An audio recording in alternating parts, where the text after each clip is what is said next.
In this section, we're going to find ways to be able to calculate things like, say for example, 3x minus 7 to the 10th power. So far all we've done things are like, we've done x minus 2 squared. And we know that just means you multiply this thing to each other twice. So x minus 2, x minus 2, not x plus 2, x minus 2, x minus 2. And we would FOIL it out. So when the number's 2, it's not that bad. All you do is just FOIL one thing out. But if this number was 10, we need to multiply this to each other 10 times, which would take forever. But there's a much quicker way to do both of these problems. This way really only helps if this number is really big. If this number is like small, like 2, it's always more easy just to do it this method. But how we do that is by using something called Pascal's triangle. Pascal's triangle. And what Pascal's triangle is, so we're just going to draw it out, and we'll explain what these numbers mean and how you come up with them in a second. It's 1 and 1.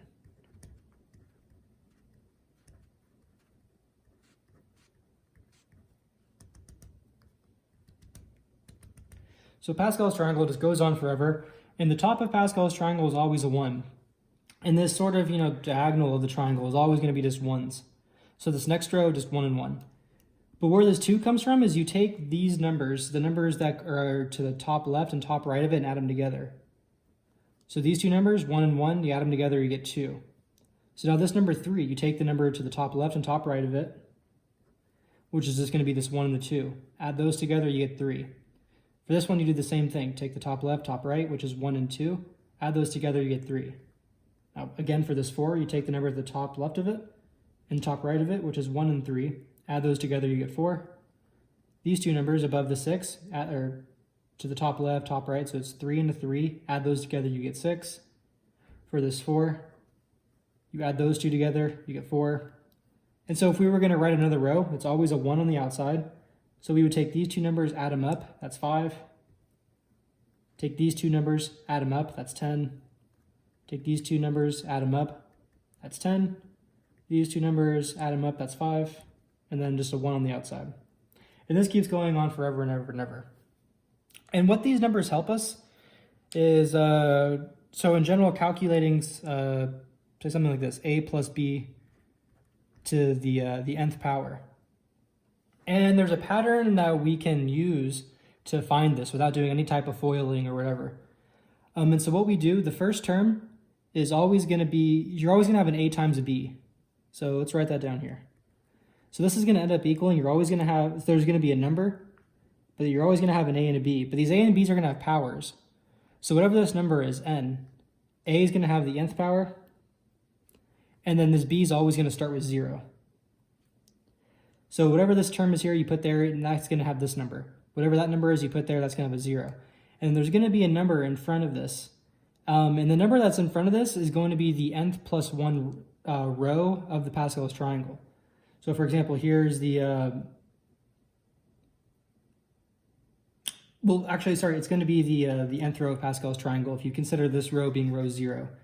So if you call this row right here, say row 0, this one's going to be row 1, this one's going to be row 2, this one's going to be row 3, and you count all the way down to the nth row, the numbers that you read from left to right are going to be going here. So obviously we can't write down n rows of this, but we'll do this one with a real number in a second to show what that actually means. But for now, we'll just put these lines here to represent that a number goes here. And so for our next term, what we do from this point on is you always just keep subtracting 1 from the a exponent, and we're going to keep adding 1 to the b exponent. So if we subtract 1 from the so we're always going to have a number in front. We subtract 1 from this exponent, we're going to have n minus 1.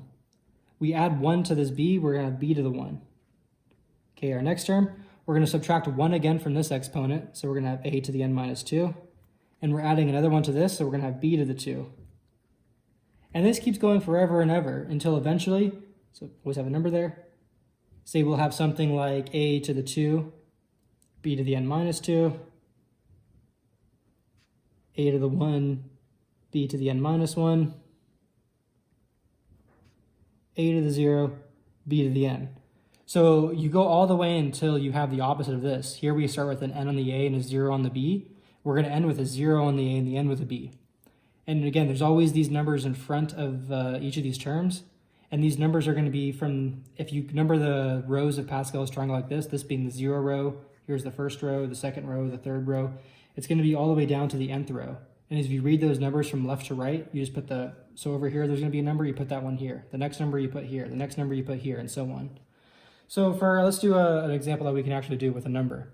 Say if we want to figure out what is a plus b to the 4.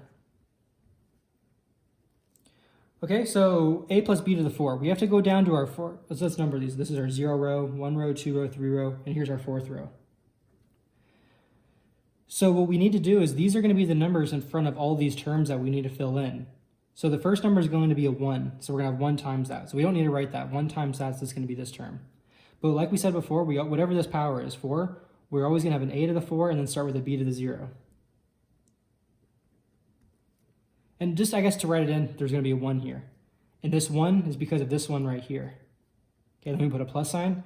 The next number on that row is a 4, so we're going to put a 4 here. And remember, we keep subtracting 1 from this power, and we're going to add 1 to the b power. So subtracting 1 from the a power, we're going to get a to the 3. Adding 1 to the b, we're going to get b to the 1. Plus, if we look on the 4th row, the next number over is a 6. So we're going to put a 6 here. Then we're going to subtract 1 from our a power, so a to the 2. And add 1 to our b power, so b to the 2. Plus, the next number we see is a 4, so we're going to put a 4 here. We subtract 1 from the a, so we're going to get a to the 1 power. And then we add 1 to the b, we're going to have b to the 3rd power. And then the last number we see in that row is a 1. So then we're going to subtract 1 from our a, so we're going to have a to the 0 power. And we're going to add 1 to our b, so we're going to have b to the 4th power. So you see we start with a to the 4, b to the 0, and we end up with the opposite, a to the 0, b to the 4. So if we would get this same exact answer if we were to FOIL this out 4 separate times. Otherwise, we could use Pascal's triangle and use this, and then we have the formula for it right here. Okay, so the next thing we're going to do is sort of a similar example to the one we just did. We want to figure out what is x minus 3 to the 4th power. So let's off to the side, let's draw down Pascal's triangle. 1, 1, 2, 1, 3, 3, 1, 4, 6, 4, 1. So this is your 0 row, 1 row, 2 row, 3 row, and your 4 row. And we're looking for something to the 4th power, so we're going to be using this 4th row. So if we look on the previous page, we're just going to be doing the same procedure, but instead of with an a and a b, we have an x minus a 3. So what does this end up equaling? So x minus 3 to the 4. So whenever you're dealing with something to the 4th power, you go down to this 4th row, and these are going to be the numbers in order in front of each of those terms you're writing down. So the first number we see is a 1, so we're going to write down a 1. And then just like before, you always write whatever this number is here, it's an x. And that gets this power, x to the 4. And now this next number is a minus 3. So we put a minus 3 in here, and that always starts with a 0 power. So whatever this number is for, we're always going to start with a 4 here, and then the other number gets a 0. So the x gets the 4, and the minus 3 gets the 0. So now we're going to add the next term. So the next term has a 4 in front of it. Now we take this term right here that has the 4th power, and take away 1 from that exponent. So now it's going to be x to the 3. And with the minus 3, we add 1 to this exponent, we get 1. Okay, plus the next number in this triangle is 6. So we're going to put a 6 here. Now we're going to have x, take 1 away from this, so x to the 2. Minus 3. Add 1 to that, so now there's going to be a 2 there. The next number is a 4. And we take 1 away from the x, so now it's going to be x to the 1. Add 1 to the minus 3, so it's going to be minus 3 to the 3. The last number is a 1. So now we're going to have x to the 0, minus 3 to the 4. So now let's simplify this. So for this first term, we just have 1 times this piece, so we don't need to write the 1 anymore. 1 times anything is itself. But here you have minus 3 to the 0, and whenever you have any number, so any number raised to the 0 power, that just equals 1.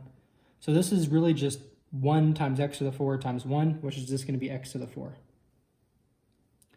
So for this next one, here we have minus 3 to the 1st power, which is just minus 3.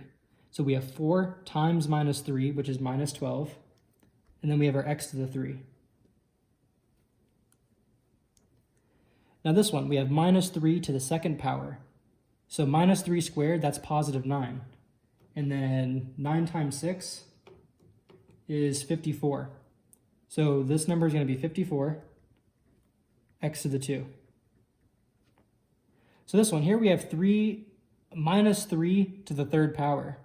So if we calculated minus 3 to the third power, we're going to get negative 27.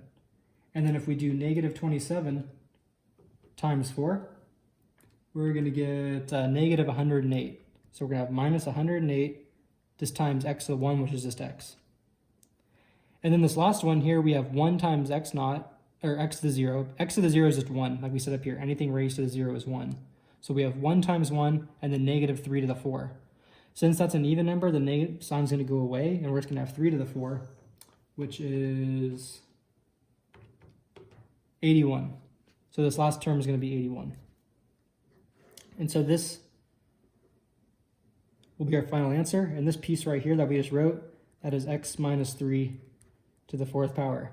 And again, that's the same thing if we were going to do this. X minus 3, x minus 3, x minus 3, minus 3. If you were going to FOIL all of these out, which would take a long time, we'd end up getting this piece. Or we could use Pascal's triangle and this sort of, the rule of how we do that to get it much quicker.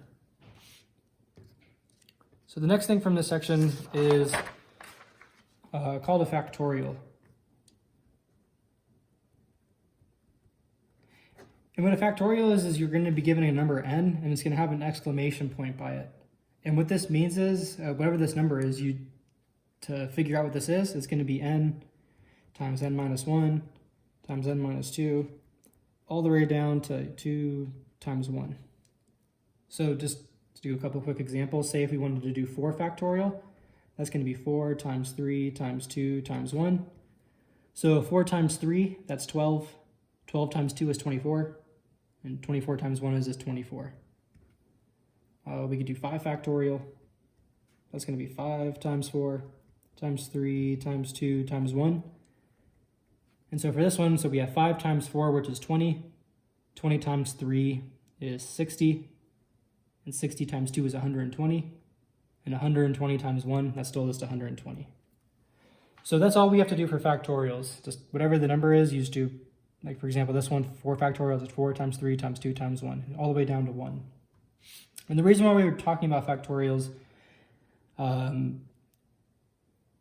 is so we can, we'll have to talk about one more thing, then we'll talk about the formula we need. The next thing we need to do that involves factorials is a formula is written like this, n over k. And so now if we see this symbol, and this isn't a fraction, this isn't n divided by k, this is just an n, and then there's a k written on the bottom of it. And what this equals is n factorial divided by k factorial times n minus k factorial. So we have 3 separate factorials that we would need to figure out, and whatever that number ends up being, that's what n over k is equal, this formula right here. So just a quick example of how we can work with this. So say if we have about 7 over 3. So plugging everything from this into this formula, well, the top thing is n, so we're going to have a 7 factorial up here. The bottom thing is k, so we're going to have a 3 factorial here. And then we do an n minus k factorial, so 7 minus 3, which is, again, let's just write that in, 7 minus 3 factorial, which equals 7 factorial, 3 factorial, 7 minus 3 is 4, so 4 factorial. So now let's simplify this.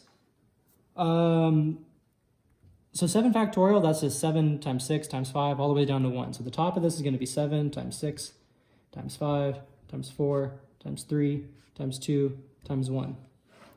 Now the bottom, we have 3 factorial. That's just 3 times 2 times 1. And then we have 4 factorial. So times 4 times 3 times 2 times 1. So now a lot of things are going to be able to cancel. So for example, here's a 2 here, cancels out with that 2. Here's a 3 here, cancels out with that 3.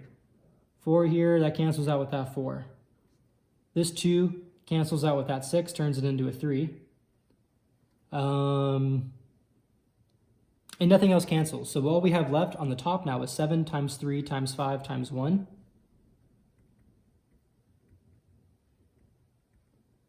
So again, 7 times 3 times 5, and times 1. We don't need to write times 1 because anything times 1 is itself. And on the bottom, all we're left with is a 3. So then what's this equal? So we have 7 times 3, which is 21. And then 21 times 5, which is 105. And all that divided by 3. And if you had a calculator, you did 105 divided by 3, you'll get 35. So then this piece right here all simplifies down to 35. Now the reason why we did this factorial thing and this symbol right here is to be able to use this formula. The kth term formula for a plus b to the n.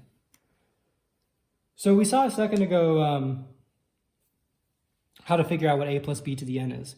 And there's a bunch of terms to a plus b to the n. So you know we already said a second ago that we have our number, which comes from the Pascal's triangle. Then we're going to have a to the n, b to the 0. Then we have another number from Pascal's triangle, and we count down. A to the n minus 1, b to the 1, you know, and then it keeps going, it keeps going all the way forever. So this right here, this is the first term, this is the second term. And say if we want to find the kth term without having to do all of Pascal's triangle, there's going to be a formula for that. And so the formula is going to be this, n over k, so for the kth term, n over k minus 1 times a to the n minus k plus 1, b to the k minus 1. So this right here is the kth term from a plus b to the n.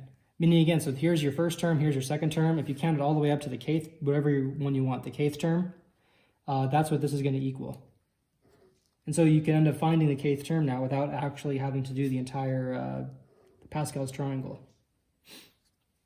And so let's do an example for this. So say if we're given, here is 2x plus 3y to the 11. So this is an 11. We'd have to, go down to the 11th row of the Pascal's triangle, do all that. It would take forever to figure out what this is. So for this question, it wants us to find the fifth term. So instead of finding everything and counting up to the fifth term, we're just going to use this formula up here. So this formula up here, this is for a plus b to the n, and we're looking for the kth term. So let's just figure out first, what is our a, what is our b, what's our n, and what's our k? Well, n, that's the power. So we see that our n is 11, because that's whatever the power is. So a, that's just the term on the left side of this plus sign, that's going to be 2x. So our a is equal to 2x.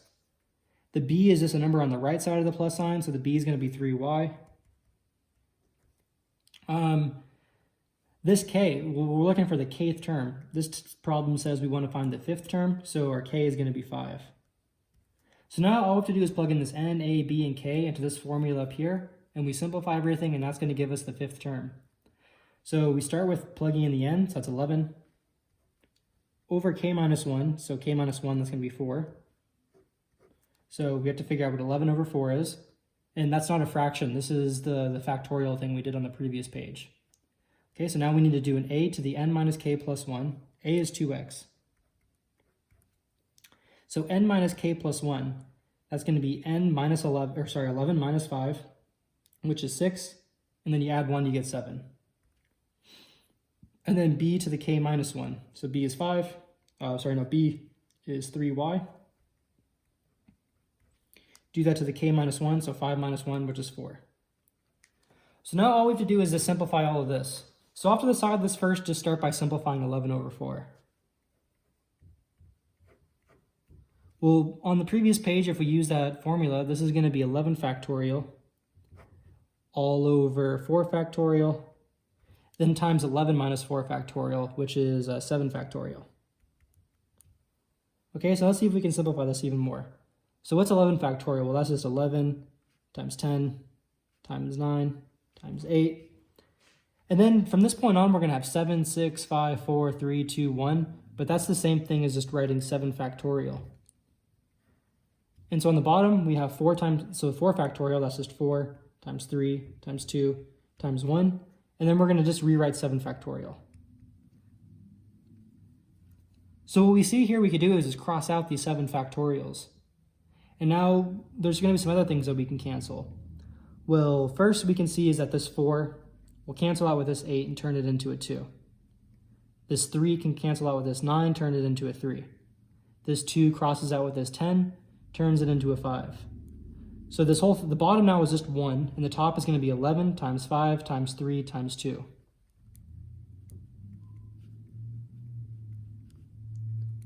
And if you had a calculator, that's going to end up equaling, so 11 times 5 times 3 times 2 is 330. Okay, so this first number right here is 330. And then we still have our 2x to the 7, 3y to the 4. But we can simplify this a little bit. So we can distribute these powers. So this can be 2 to the 7 and then 3 to the 4. And then x to the 7, y to the 4. So we're going to have 330 times, then we're going to have our 2 to the 7 times, and then we're also going to have this 3 to the 4 times, we're going to have this x to the 7 times, and this y to the 4. So now if we had a calculator, just for this number right here, so 330 times 2 to the 7 times 3 to the 4. So that equals